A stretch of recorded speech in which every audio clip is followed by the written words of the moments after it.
So hello everyone, welcome back to another video. তো কথা হলো তুফানের দ্বিতীয় দিনের বক্স অফিস কালেকশন নিয়ে। প্রথম দিনের বক্স অফিস কালেকশনটার ব্যাপারে ডিটেলসে অবশ্যই কথা বলেছিলাম। যারা ভিডিওটা দেখোনি অবশ্যই চেক আউট করতে পারো ভিডিওটা। এবং যদি দ্বিতীয় দিনের কালেকশন নিয়ে কথা বলি, তো প্রথম কথা একটা জিনিস দেখে আমি খুবই আনএক্সপেক্টেড কিছু জিনিস আমি দেখলাম।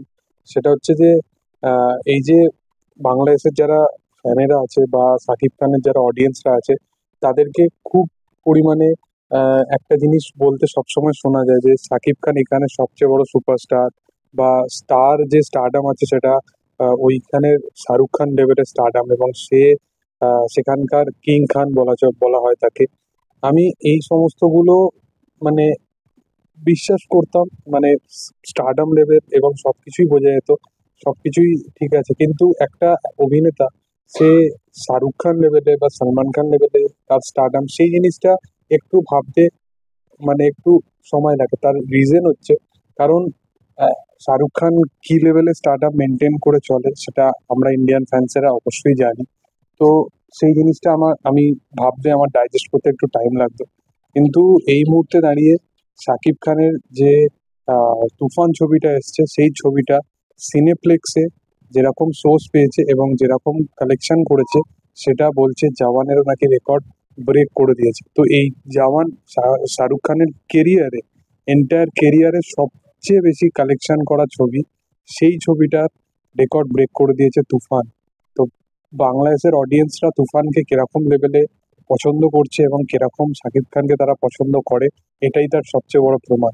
এবং তুফান প্রায় দুদিন মিলিয়ে 3.5 কোটি টাকা মতো বক্স অফিস কালেকশন করে ফেলেছে, এবং সম্ভবত এই ছবিটা খুব তাড়াতাড়ি হয়তো যেরকম কালেকশন এক্সপেকটেশন করা হচ্ছে তার চেয়েও অনেক বেশি করবে। এই যে এখানকার যারা প্রোডাকশন হাউস আছে, বড় বড় প্রোডাকশন হাউস আছে বাংলা, আমি এপার বাংলা আমাদের এখানকার ওয়েস্ট বেঙ্গল প্রোডাকশন হাউসের কথা বলছি, এসবিএফ থেকে শুরু করে আরো যে বড় বড়, তারা কেন সাকিব খানের বা আফরান নিশো এদের কথা ভাবছে, বিশেষত সাকিব খানের কথা কেন ভাবছে?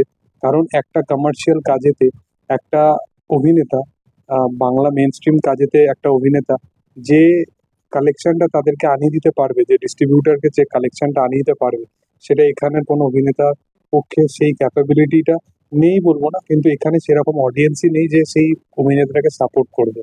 তো আজকে এসবিএফ এইখানে কিন্তু একটাও কমার্শিয়াল কাজ করছে না, কিন্তু তুফানের প্রজেক্টের সাথে যুক্ত হলো। তার রিজন হচ্ছে এটাই, যে শাকিব খান তাদেরকে সেই কালেকশনটা, সেই ডিস্ট্রিবিউটারকে সেই কালেকশনটা ফিরিয়ে দিতে পারবে।